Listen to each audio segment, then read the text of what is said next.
বন্ধুরা, আজকে রাত্রেবেলা হঠাৎ করে মনে হলো একটু মটন কষা খাওয়ার।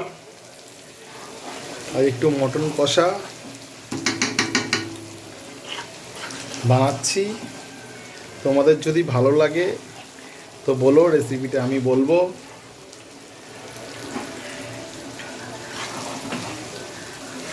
তোমরা নিজেরাই দেখতে পাচ্ছ কি করি। জানি তোমরা হয়তো বলবে যে কড়াইটা কীরকম, কিন্তু কড়াইটা আজকের না, যদিও বাংলাদেশের, এটা বাপদাদা আমলের কড়াই, এখনও চলছে।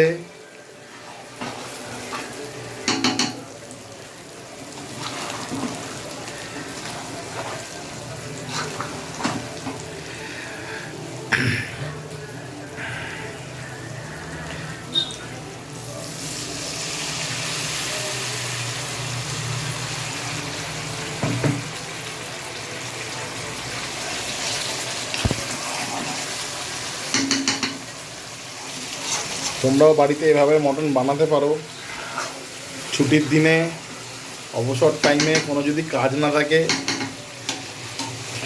তাহলে একটু মটন নিয়ে এসে সুন্দর করে বানাতে পারো। একদিন না হয় গিন্নিকে রেস্ট দিলাম। একদিন মানে বলতে গেছি সন্ধ্যাবেলাটুকু, দিনের বেলা সেই রান্না বান্না করেছে। হঠাৎ করে রাত্রেবেলা ইচ্ছে হলো একটু মটন কষা খাওয়ার,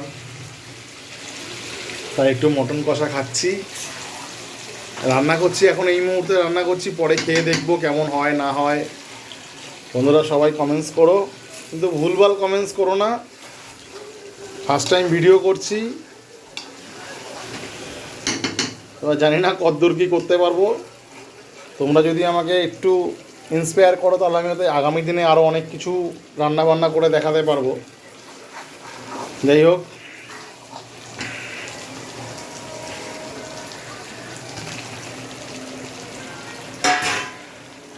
আলুটা দিলাম।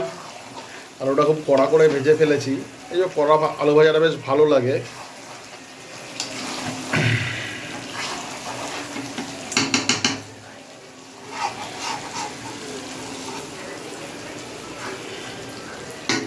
তোমরা অ্যাটলিস্ট কড়াইটা দেখে কিছু বলো না, কারণ কড়াইটা এখানকার না, এটা আজ থেকে 50-60 বছর আগের সেই বাংলাদেশের কড়াই, যেটা আমার দাদু, আমার বাবা, এখন বর্তমানে আমি এটা ব্যবহার করছি।